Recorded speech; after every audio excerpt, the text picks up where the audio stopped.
Villa Farm, owned by 26-year-old Mhlengi Ngcobo, was once a thriving farm in the heart of KwaDukuza on the north coast.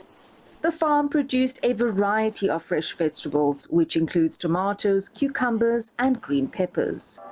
Ngcobo was distributing the produce and free-range eggs to locals in the community, well-known retailers and to boarding schools. Now, with Ithala freezing funds from its clients, Ngcobo says his farm is about to close.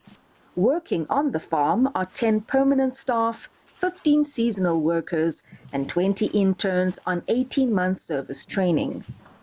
He says he was forced to stop growing crops in 10 vegetable tunnels and watched his labor of love perish as he could not access funds to buy fertilizer and agrochemicals. He explains how his crops started developing blossom rot, a calcium deficiency caused by a shortage of fertilizer. This affects the shape, color, and quality of the produce, which he cannot sell to retailers.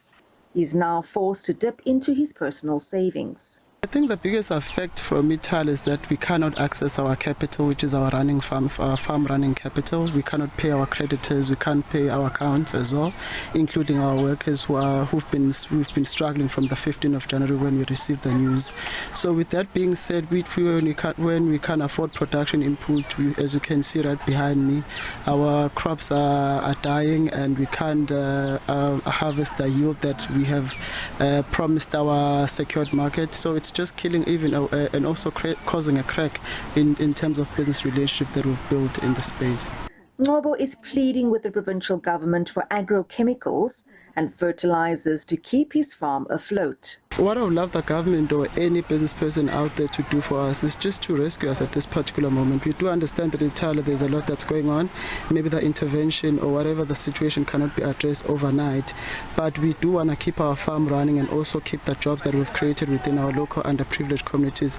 If only we can have intervention where we can be supported through production input, not any form of monetary, but we just need production input, which is fertilizer, agrochemicals and seeds, just to keep the farm running and also be able to produce, and then only then we can be able to generate income through sales, and then we can be able to keep the farm flowing.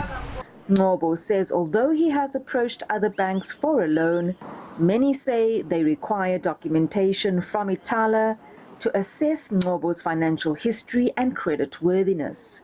The frozen funds have now disrupted Ngcobo's ability to pay his workers, and he has been forced to retrench 6 workers. The remaining workers say they fear the farm will eventually collapse. I'm unable to support my 5 children. I was hoping that if Villa develops, we will also grow the business.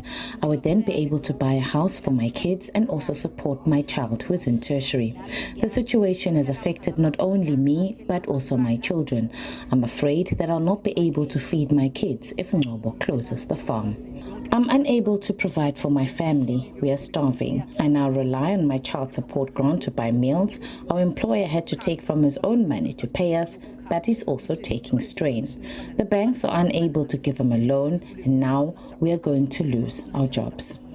Mhlengi Ngcobo is among over 250,000 customers affected by the developments at Ithala, who are now pinning their hopes on the entity's court matter, which is expected to be heard on the 17th of March. For SABC News, I am Jade Paulser in Durban.